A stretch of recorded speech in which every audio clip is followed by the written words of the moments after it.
Hi, I'm Femi OK and you're in the stream. Today, underpaid and overworked. That's often the life of a domestic worker. But are recent labour law advances in Latin America finally bringing dignity and decency to the profession?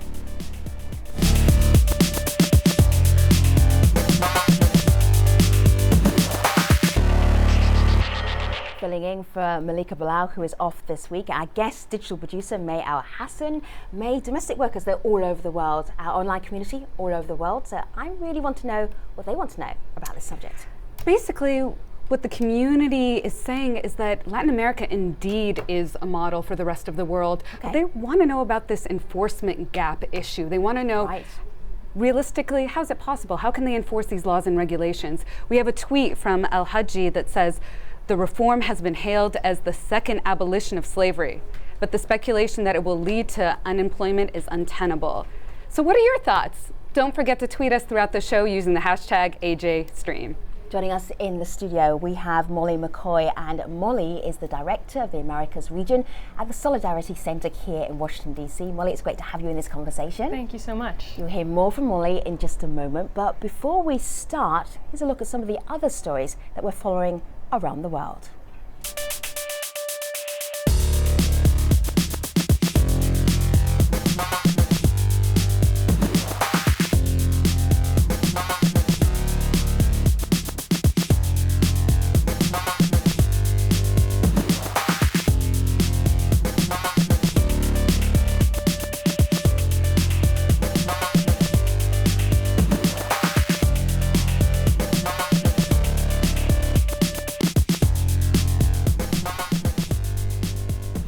Unregulated working hours, poor compensation, physical abuse, and a lack of legal protection.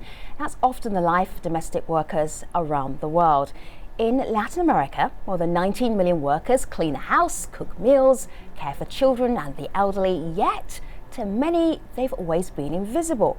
Recent legislation now formalizes their employment for the very first time. Countries like Uruguay, Brazil and Argentina have recently begun to enact labor laws. Brazil approved a historic constitutional amendment granting domestic workers an 8-hour day, overtime pay, among some other rights and benefits.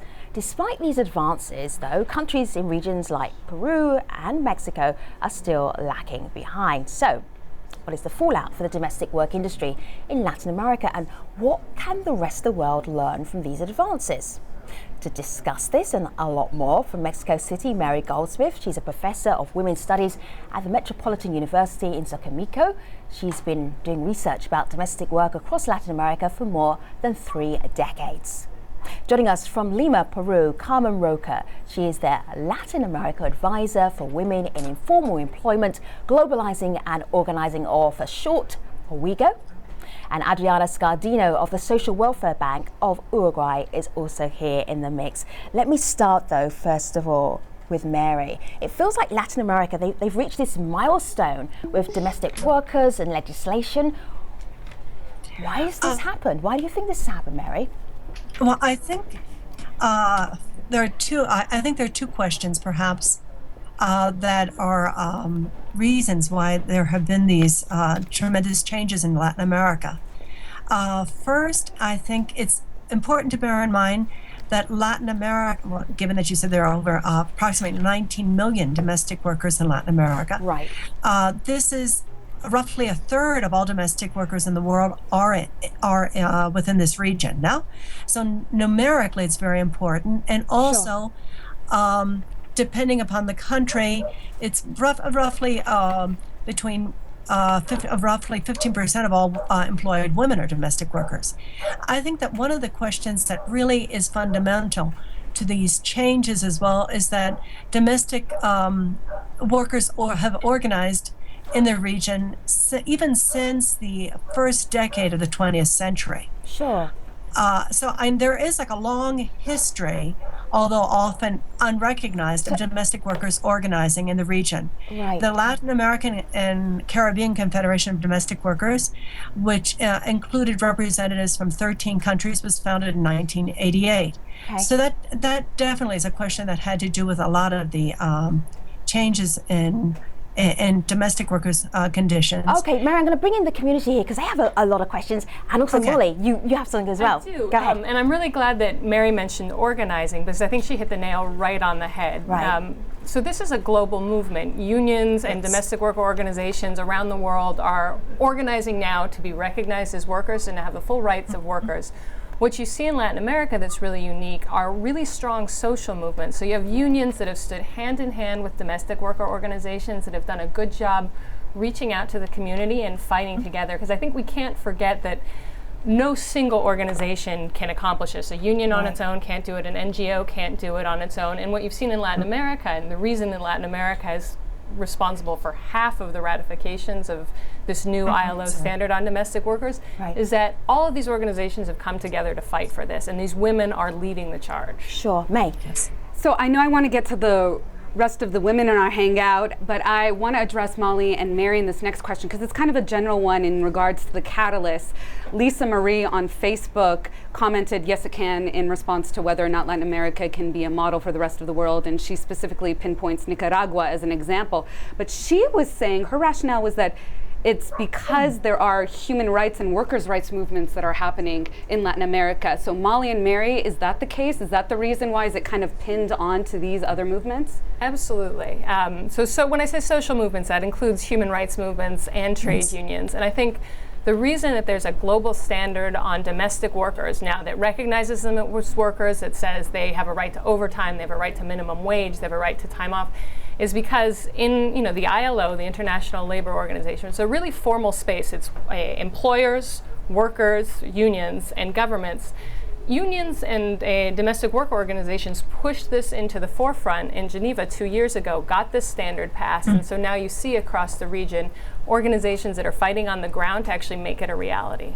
So, Mary, I know you can't see this, but on my laptop, I've got a map of the world. It's got progress for domestic workers, and it just shows in colors like green is where there's a lot of regulations for domestic workers, yellow, and a deeper green just gives you an indication of where in the world domestic workers are either on their way to getting more rights or already have them. Now, this all goes back to a Congress which was in 2011 for domestic workers and something known as C189. It may well come up in our conversation again. Just give us a very simple explanation in a nutshell what C189 is and what does it mean to domestic workers around the world. Okay, the Convention 189 of the International Labor Organization is, the title is Decent Work for Domestic Workers. The basic issue in this convention is that domestic workers should enjoy the same rights as all other workers. That it is not, that they're not members of the family, that they are not, that it's not like an obligation that they should serve others, rather that they are entitled to the same rights as other workers around the world, including Social Security, a daily workday, a decent wage. In the case that there are migrant workers, that they should also have special protection, that there should be controls over employment agencies. In the case that their rights are not respected, that they should also be entitled to access to labor justice. Okay, so Mary, I've got a feeling that you could recite the entire convention, but you don't need to for us. It just gives us that sense of, wow, this was a milestone and a landmark agreement that was sort of globally and still has to be ratified in a lot of places, but really important for domestic workers worldwide. Adriana, I'm intrigued as to, now that we've got this momentum going, particularly in Latin America for domestic workers, can you tell and share with us a success story, things that are just changing that you know on the ground for domestic workers? Well, okay. You have to think about our country. First of all, it's very little. There's no compare with other countries in the region. It's there's not too much people and not too much domestic workers. So 3 million maybe people it's easier for Uruguay altogether. Registered. Sure. So there's a population of 3 million in Uruguay altogether. So it is a very tiny country. Yes. Okay. Yes, very tiny. And all the domestic workers have been organized since 1963. So there's a lot of history in the domestic work.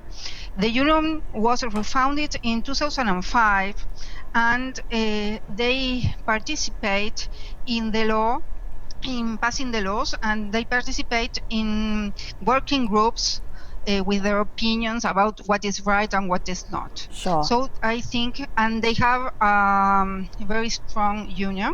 They are very little, but strong, the union. They are called the Group 21. And I think this is one of the reasons why we have success. All we plan as the National Social Security Institute, it's done with the union. We don't think about rules or things to do without consulting them. We made the laws with the union, and we made the laws with the employers too. Sure. So, okay, let me just show. I think Adriana, this is part of the success. Sure. Adriana, let me just show our audience something. This is the stream's infographic. It's domestic workers in Latin America and the Caribbean. You'll find that at stream.aljazeera.com/stories for today's program. Have a look here. In June 2012, Uruguay is the first country to ratify C-189. That's the convention that Mary was telling us about a little bit earlier. And then it says the minimum wage was raised for 120,000 domestic workers in Uruguay by 66%. Can you imagine getting a 66% pay raise? That's pretty amazing, Molly, right? It absolutely is, but you have to consider that a lot of these women are working in the shadows for less than minimum wage to begin with. So absolutely getting a minimum wage recognition on paper is a really big deal. Sure. One of the problems in any country is enforcement after that. And that's where I'm really glad to hear that Adriana mentioned unions, because that's a big part of it. The organization I work with, Solidarity Center, works with unions, and that's a huge part of empowering women to not just sort of receive good laws and say things on paper, but actually fight for enforcement of these laws after the fact. Could I jump in on something? Go ahead. Okay, in terms of what was mentioned about Uruguay, I also think it's really important to stress that perhaps Latin America globally might not be the model for the world. This is going to sound terrible to say. I think that some countries in particular definitely are models for the world and for other Latin American countries. Uruguay is definitely one of these countries because it's one of the few countries in the world that has collective bargaining for domestic workers. Well, Mary, related to just what you said, we got a tweet from the help company. It just came in. It said Latin America's rights certainly are impressive. So help company is curious to hear how the region stacks up against others on this issue. So do you know about any other regions specifically? In terms of what, collective bargaining? Yes. Okay, in collective bargaining, I think there's also collective bargaining in Italy. And in Italy is definitely one of the other countries which has had collective bargaining for many years, okay? Colin, but there is definitely a problem when it comes to collective bargaining, because you also have to have the employer's counterpart. The other country which I understand is going to try to implement collective bargaining is Bolivia. And so they are trying to see who will represent the employers in this process. So Carmen, when Mary points out a really good point, just because you've got a convention doesn't mean that everybody signed up to it or you can actually even enforce it. So if we're looking at Peru, you've got some great laws for domestic workers, for minimum wage laws. You have great laws, but there's a but, right? Tell us about the but. Yeah, no enforcement, vast lack of knowledge about the law.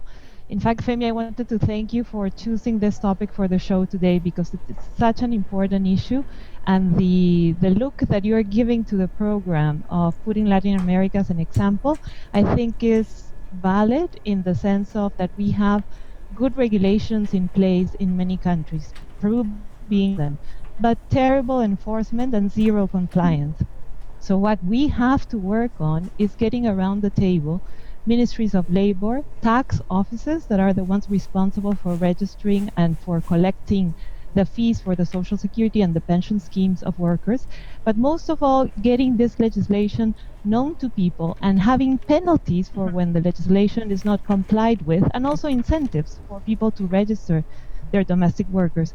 What happens is that there's a long history of struggle from the workers to get to the point of having that legislation passed. Right. It doesn't become a major within the country. You talk about the new law in Brazil, a groundbreaking constitutional reform. When we got our law finally ruled by Congress in 2003, it did not make major news, but it was also groundbreaking. So we have all those good items. We have the 8-hour day of work, 48-hour week. We don't have access to minimum wage. It has to be negotiated. But we have, 24-hour continued rest period once a week. So, Carmen, you've really got quite holidays. You've really got quite a long way to go, because I mean, part of the Peru domestic workers legislation is about registering, and only 5% of all of your domestic workers actually register. So how are you changing that, other than meeting with your current administration and talking to them and persuading them? How about the actual domestic workers themselves? How are you helping them understand their rights?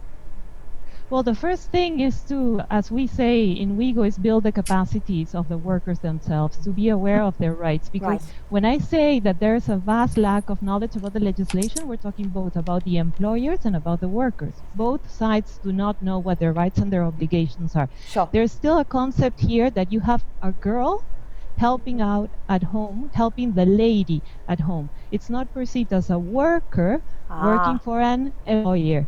Even the last law made that change in the wording. Before, the domestic worker was called a domestic servant working for a patron.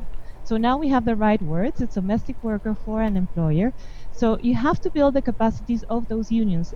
But Femi, let me tell you, a huge issue in domestic workers organizing is precisely how isolated they are. Right. They're within the realm of a private home, and then they don't come out until their day off, which can be a Sunday or a Saturday. And have a day off, if they have a family, obviously they prefer to spend that time with their family or doing the things they have to get done. So calling them to have training, to inform them about their rights, those activities have to be designed in a way that you can really reach out to them.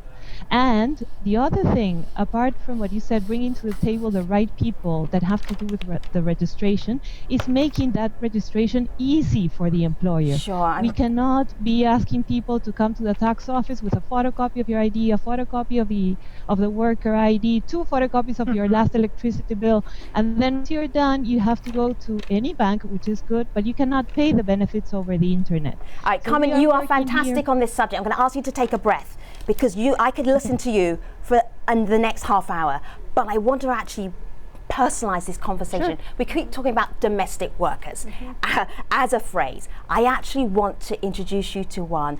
This is a domestic worker who's also an activist, and her name is Lady Mozambique, and she is talking about some of her circumstances that make life very difficult for her. And I just think it's good to take it out from a group and actually make it very personal. Have a listen to this. Ahora estaba embarazada y su esposo era un policía, PIP, que decían antes. Su esposo quería hacer relaciones sexuales y la señora le rogó. Ni siquiera le rogó, nos eligió. Éramos 2, yo tenía 8 años y ella tendría 12, 11. El señor eligió con quién va a hacer relaciones sexuales. Le eligió a ella. Y yo temblaba. Y yo me oriné. Me escondí en un rincón. Y luego a mi compañera la metió en el cuarto y le taparon la boca. Ahí escuché que el Señor le viola. This is a shocking story, Mary. It's not unique, unfortunately, for domestic workers around the world, let alone just in Latin America. When we were starting in the pre-show, you showed me somebody that you brought with you to talk about, and I wanted to actually personalize this conversation so we weren't talking about a mass of people, 19 million domestic workers in Latin America. You have one on your bookshelf.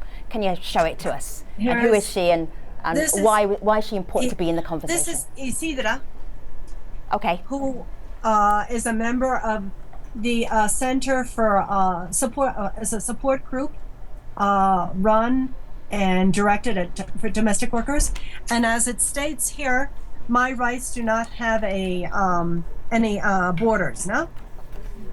And she is an activist, and definitely one of the issues that her group has addressed are all forms of violence that domestic workers experience. Part of that, of course, is sexual violence. Sure. Not all domestic workers have been raped. However, there is, given the workplace, it's they're more vulnerable because, I mean, you're in someone's home. You're considered often part of the property. You're considered also, as we all know, if you're considered part of the family, that's by no means any guarantee against violence, when in fact homes are one of the primary places that women have been the object of abuse. No? Right. Mary, there's something I want to just transition here because we're in the last 3 minutes of the main show. Doesn't the time go really fast when we've got a deep conversation to have? You said, and I like the fact that you're pushing back, Latin America isn't necessarily a role model for the rest of the world. No, but what can what can we learn? Example. What can we learn? Okay. I would say in those countries in which domestic workers are organized, in which there is support from unions, women's organizations, and other social movements, and particularly in which there is, I'd say, political sensitivity. It's called voluntad política. So who should we look at, Mary, then? I'm going to push you because we've got time. We've got a time crunch. What we really need also is for legislators and government people and union officials to think as that they are responsible to all citizens, and to remove their to take away, not to think as employers. Okay, all right. Okay. We'll come back to you in the post show because I know you've got so much more to say. But Molly, just chip in here. What can we learn from Latin America's experience with regulation and domestic workers? I think one of the earlier guests mentioned enforcement. I think that's key, and the fact that unions are stepping up to do this with domestic worker organizations. A lot of our guests mentioned the isolation. Some of these women start this work as girls. They don't necessarily speak the same language of the family that they're working for. They start working before they've had any experience standing up for themselves, and they feel very alone, whether or not they're victims of violence. So to join a union, takeaway from this part of the conversation is what? Join together. That's what women are doing through unions to demand that their governments enforce all these laws that they're putting out, which is great, and then educating both themselves, other domestic workers about their rights as workers, and educating employers about the fact that this person who works in your house is not the girl who helps you with the dishes. Sure. She's a woman, she's a worker, and she has rights. Right. May, what's the online community saying about this? So basically, Elizabeth is corroborating with your point about enforcement, but she still doesn't understand how you could really ensure it. And then she continues asking an interesting question we're probably going to pick up in the post show. What about for illegals within the country, about migrant workers? How can you enforce any of those standards? Wow. Now everybody in our panel is like, they have an answer for that. Yes, absolutely. And if you're watching on the main show and you're watching on TV, you need to cross over to your laptop or your computer and go to stream.aljazeera.com. We have Molly, we have Mary, we have Adriana, we have Carmen, a full house of ladies going to the post show at stream.aljazeera.com, talking about domestic workers' rights, and particularly in Latin America, and maybe what that region can teach the rest of the world. Just have time to tell you about the next show. In Egypt, 12 student supporters of deposed President Mohamed Morsi were handed a 17-year prison sentence recently. With most of its leadership in prison, is the Muslim Brotherhood being pushed underground again? Good question for the next AJ stream. Until then, I'll see you online. Take care. Thanks for watching.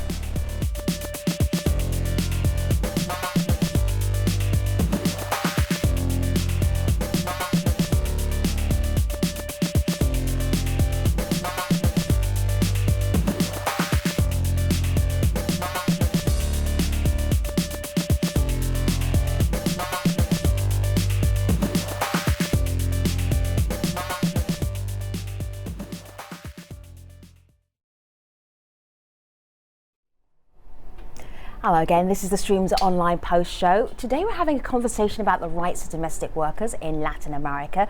Could that region be a model for the rest of the world? Let's get right back to that conversation. I am going to do a tweet recap. Do you remember the last tweet you shared with us, May? It is even up on my screen. Wow. Excellent. Okay, it's from Elizabeth. And she said, while she is not a domestic worker, she would like to think that the law enforcement can work within the situation for a domestic worker, but not for illegals. What's the story on that, Molly? Well, labor rights in most countries apply, not every country, apply to workers regardless of their migration status. There's a really interesting case right now in the Dominican Republic where the National Union Federation has had a domestic worker union for almost 3 years now. They've pushed for a lot of really impressive laws. So domestic workers there have a right to a holiday bonus, they have a right to overtime pay, and right now the union is fighting to get them in the Social Security system. Less than 2 months ago, the courts in the Dominican Republic made a decision that's going to strip tens of thousands of people of Haitian ancestry, whether they were born in the DR or not, of their citizenship rights. So you've got workers' rights on the law on one hand for all of these women, nothing to do with their migration status. On the other hand, you have a new court decision that's saying they don't even have the right to be in the country. So I'm going to come back to organizing and say what these associations of domestic workers are doing, what the unions are doing, are saying we're going to fight for workers' rights and for these women's rights regardless of the legal status. And there's a lot of fear to overcome, and there's a lot of education that they have to do. So, Mary, is that you that I hear chatting in? Yes. Okay. Yes, I wanted to also speak about, address the issue of migrant workers' rights. Yeah. You have the other case of Costa Rica, where roughly half of all domestic workers are from Nicaragua, and they are entitled to the same rights as Costa Rican workers. There is no distinction within the law, and also it's worth noting is that the Costa Rican Domestic Workers Organization, which is the main group in the country, is composed basically of Nicaraguan workers. I think that there often is the notion that if one is a migrant, they should not have the same rights as workers who are born in the country. Yeah. But certainly part of the spirit of Convention 189 is against that, and all the domestic workers organizations have fought for those rights and fought for the defense of migrant workers. This is also the case in Chile, which recently founded a federation of domestic workers. It has also a very long history of organizing, and there are many Peruvian and Bolivian, particularly Peruvian workers in the country, and they have their own union of migrant workers now.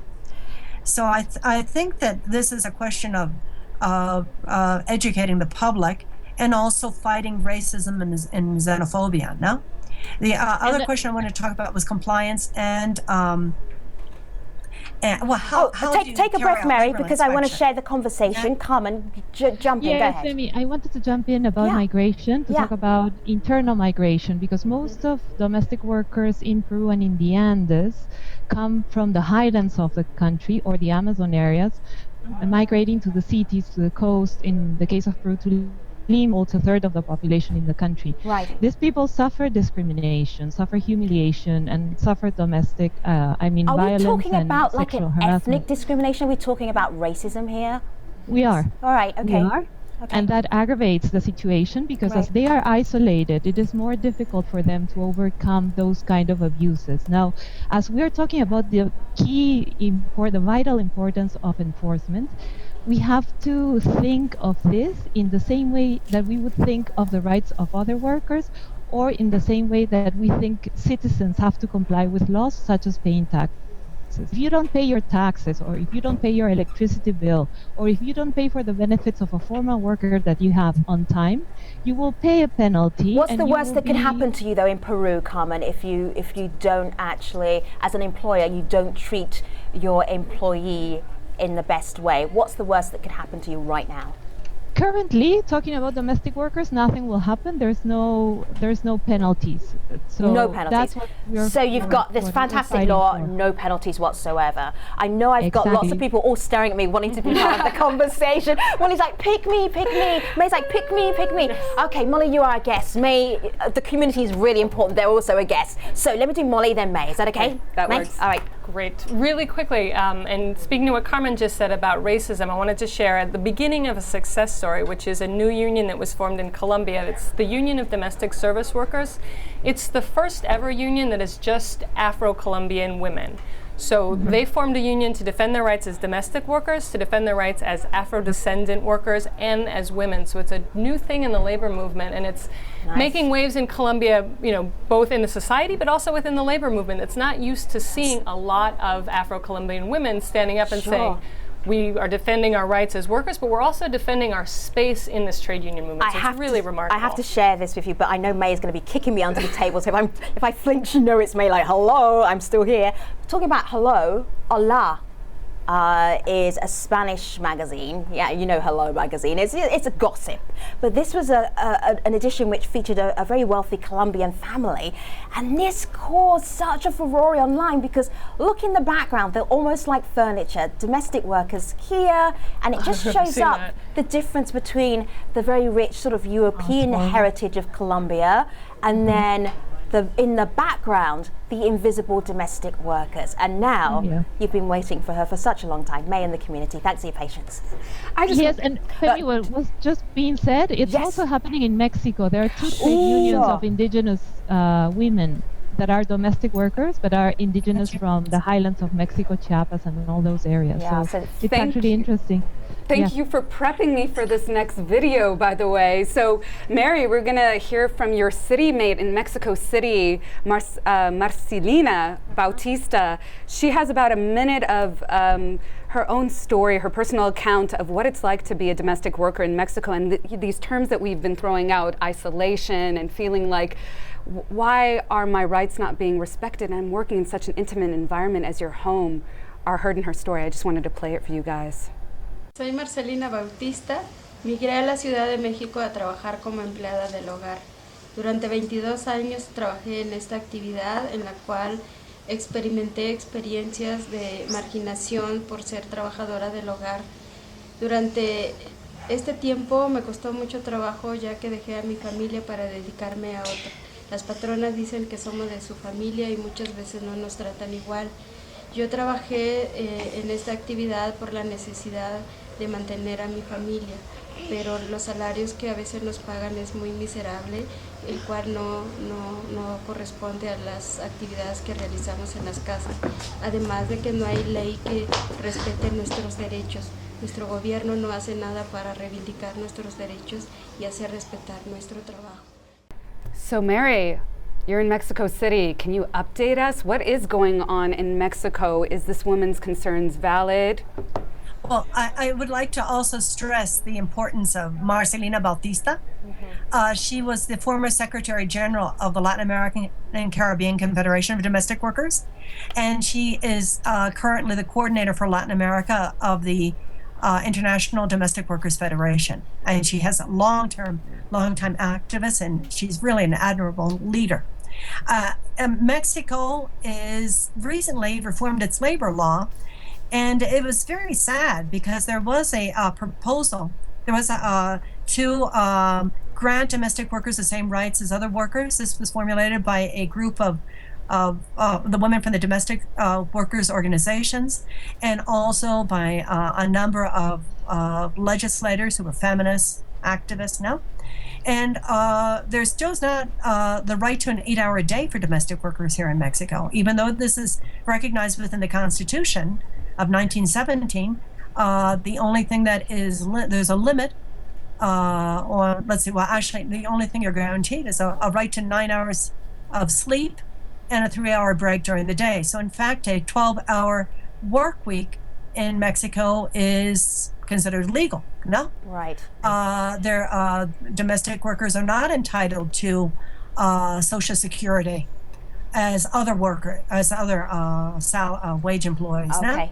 So there's a great deal of discrimination within the law in Mexico. Sure. And this goes back to what I said earlier, that legislators often think as employers, not as having to respond to all of their constituency. No? All right, so I'm going to stop the conversation for a moment, Mary, because again, in Mexico, there are no...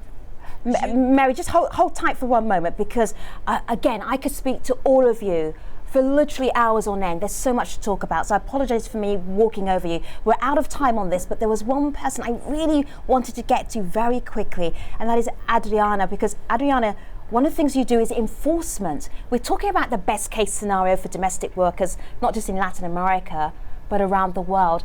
But where you live, you actually enforce the regulations. How do you do that, very briefly? Yes, what I want to say to you, that we are looking at the problem and we are not focusing on the solution of the problem. It's very important to have unions, but it's very important to have laws, but it's also very important that all the workers know what the law says, know the rights, know the obligations, and it's very important the government support that. For instance, in our country, the National Social Security institution make a lot of inspections to see if the workers are or not registered, and they have to pay if they are not. Right. So you have to do things to see that the law is going to a right end. If not, it's nothing but words. That's so very it's important. very important. Yes, it's very important to have all these items together and try to make them work. And it's very important the support of the government Adriana, in these issues. you have the last word in this conversation, and I like the way that you actually drove that home. You have the regulations, but you have to make sure that they're actually enforced. That is a good point for us to leave the conversation. I hate doing it, Molly. Mary, I know you've got more to say, and I'm so grateful for you being on this program. Also, Carmen, Adriana, I really appreciate it. And the community, do we have something just to leave the conversation with, mate? Well, Juliana says, I think making domestic workers' rights relevant to employers is key, but in Brazil it's easy for employers to be apathetic. We didn't even really jump into the employers thing. Are they aware? What are their rights? Do you know what? This conversation isn't over. It continues on our many platforms online. #AJStream to be continued. Meanwhile, let me tell you about our next program. On Wednesday, is the Muslim Brotherhood in Egypt being pushed underground again? We look at why the 12 supporters of deposed President Mohamed Morsi were sentenced to 17 years in prison. Until then, we'll see you online. Thanks so much for watching. Take care.